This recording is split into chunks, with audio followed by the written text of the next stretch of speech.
Kamusta pong muli mga katambay? Ito po si Kamanong, ang inyong pong lingkod, nagbabalik po.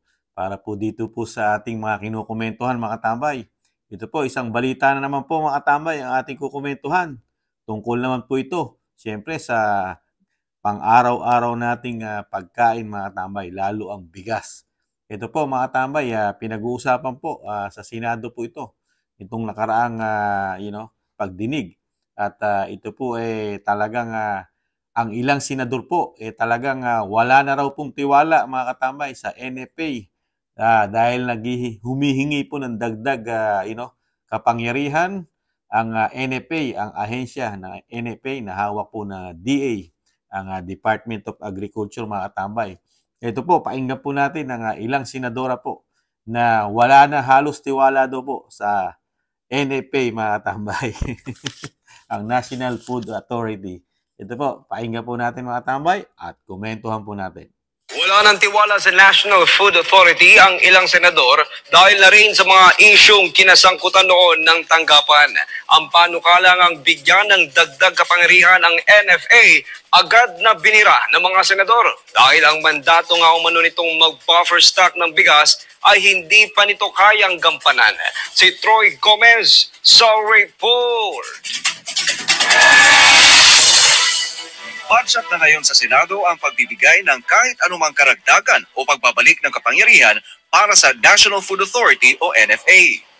Kasi wala ng tiwala ang sino man mambabatas dito sa Senado at gayon din ang mga magsasaka. Basta pinakialaman ng NFA, sad to say, may kababalaghan.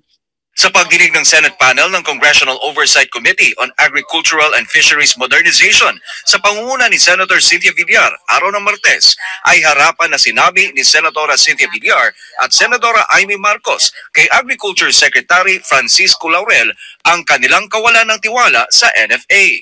Ito ay matapos hilingin ni Laurel sa komite ni Villar na ibalik na rin sana sa NFA ang kapangyarihan na mag-register at mag-monitor ng mga bodega ng bigas. Si Villar at Marcos ay ang chairman at vice chair ng Committee on Agriculture sa Senado.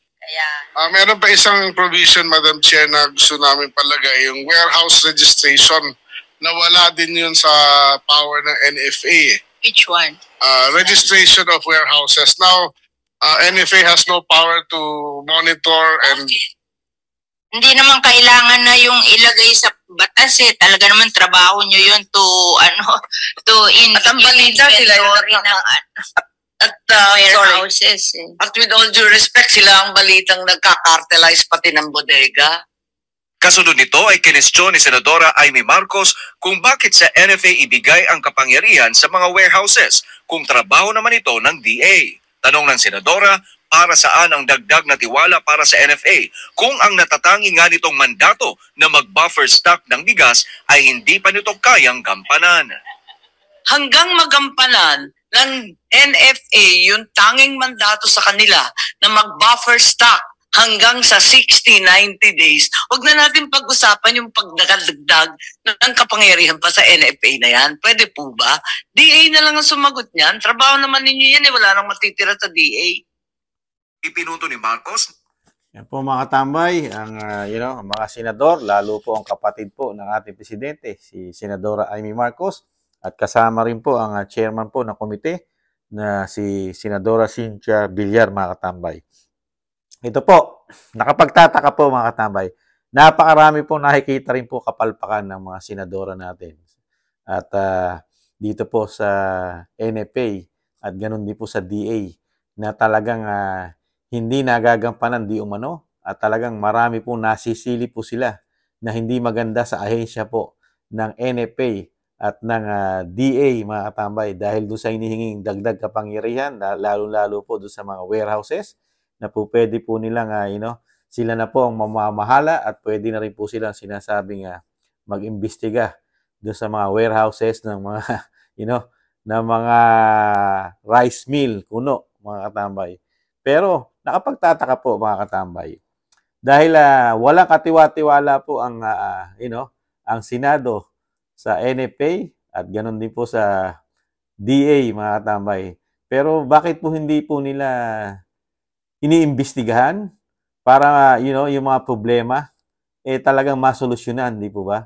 Parang hanggang salita na lang po yata ang Senado hanggang hanggang sa sinasabing itong kapalpakan na nangyayari po sa NFA at sa DA, mga katambay, di po ba? Lalo ngayon, talaga ang bigas po napakalaking issue po sa ating bansa, mga katambay. Napakalaki at napakamahal. Pero ang tanging solusyon lang po ng ng DA at ng sinasabing NFA at ang Senado ganito lang po ang binibigay sa ating solusyon na parang sinasabing itong ahensya na ito ay palpak. Yun lang po ang solusyon na binibigay sa atin na halos 2 taon na po na namamahala po ang administrasyon po natin ngayon, mga katambay. Pero ang mga solusyon po na nakikita po tuwing darating lang din po lang yata ang halalan, mga katambay, nagiging masipag po ang mga politiko natin na mag-question sa mga department po ng gobyerno katulad po ng DA at ito pong NFA, mga katambay. At nakapagtataka lang po dahil ito pong ahensya na ito hinawakan po ng kapatid ng senadora, mga katambay, ni Senadora Amy, ang Pangulo ng Pilipinas, na lalo pong tumaas di umano, sabi ng mga Pilipino, mga kababayan, lalong tumaas ang bigas nung maluklok po ang administrasyon ng Pangulong Marcos. Doon po bumulusok ang pagtaas. Hanggang ngayon po ay hirap na hirap. Maibaba man lang kahit ang presyo ng bigas. Maibalik man lang sa dati yung presyo ng bigas. Kahit po yung presyo ng bigas na may pandemic pa tayo noon, mga panahon na yun, hindi po tumaas ng ganyan kataas ang bigas. Kahit man lang daw po, sabi ng ating mga kabayan, ibalik man lang o maibalik man lang yung presyo ng bigas nung panahon man lang sana ng pandemic na halos walang trabaho ang buong Pilipino sa ating bansa. Talagang lockdown. Pero hindi tumaas ang bigas ng ganong kalaki. Nakapagtataka lang din po nagtataka lang po si Kamanong, mga tambay. Katulad po ng kapatid ng Pangulo, 6 na taon po, mag-6 na taon po sa serbisyo bilang senador. Pero hindi po niya, hindi po natutukan yata na husto itong agriculture, mga katambay. Puro puna. Ang nakikita ni Kamanong, puro puna lang po. Puna ng puna, pero walang solusyon. Walang solusyon. Talagang nahandun pa rin po talaga yung korupsyon. Napakalaking korupsyon, di umano, ang nakikita po nila, di umano sa NFA, dahil napakarami pong naging anomalya po dyan, di ba? Napakarami pong nagkaroon pa yata ng kaso dyan. Hindi natin alam kung ano na development doon sa mga kaso po ng mga empleyado dyan. Na daan-daang milyon din po anomalya. Di po ba, mga katambay? At ganun din po, di umano, ang DA na talagang hirap na hirap solusyonan sa kabila ng binibigyan po ng malaking budget taon-taon po ang Department of Agriculture. Pero ganun pa rin po, mga katambay. Bumubulusok pa rin pataas ang presyo ng bigas, mga katambay. Talagang paano po kaya yung mga pangako po? Dahil meron po mga balita, di ba, nakaraang vlog natin na nangangako po sila di umano na kahit po ang speaker ng Kamara talagang gustong mapababa at meron pa silang date na binigay na 39 o 29 pesos o 39 pesos, mga katambay. O 29 pesos po yata ang target. Kung hindi nagkakamali si Kamanong, mga katambay, ang target po ng Kamara at ng DA at ng ng NFA na maibebenta po sa sinasabing palengke ng presidente, palengke ng administrasyon, ang kadiwa, mga katambay. Doon daw po mabibili. Pero ngayon nagkakaproblema po ang DA at ang NFA dahil dito sa mga dagdag power na gusto nilang makuha sa Senado. Pero ang Senado naman hinaharang po ang kagustuhan po nitong DA secretary, mga katambay. Kaya ano po kaya ang dadanasin pa natin, mga katambay, sa ganitong sitwasyon po ng pamamalakad ng ating bansa, mga politiko natin at mga nanunungkulan sa mga ahensya natin na ganito na lang po ng ganito nakikita natin araw-araw sa balita na puro patama, puro bintang, puro korupsyon, napakarami pong napakarami di umanong mga anomalya.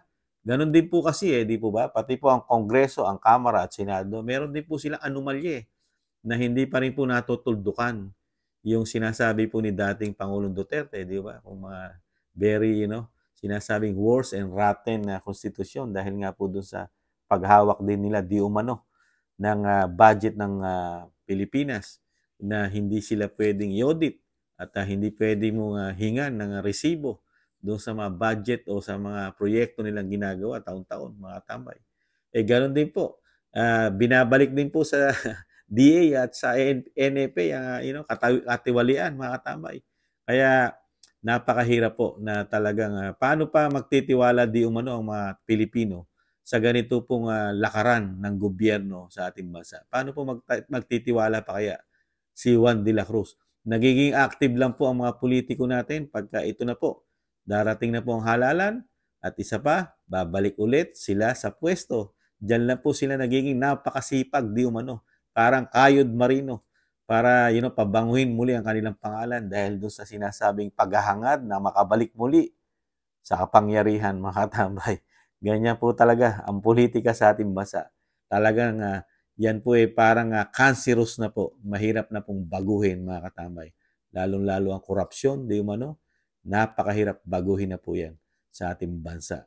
Cancer na po yan. Nawala ng lunas at walang gamot, mga katambay. Muli po si Katambay Manong po. Ganyan po ang narinig nating balita, mga katambay, dito po sa hearing sa Senado about po sa NFA at sa DA at sa walang katiwa-tiwala pong mga senador dito po sa ahensyang na nabanggit po natin, mga katambay. Muli po si Katambay Manong po, nag-iwan po na nagpapasalamat pong muli na naagusto po na ating napakalit na channel sa YouTube at TikTok, Tambayang Makabayan, kinukomentuhan ni Kamanong. Muli po, paalam po, ingatan nawa. Bye-bye.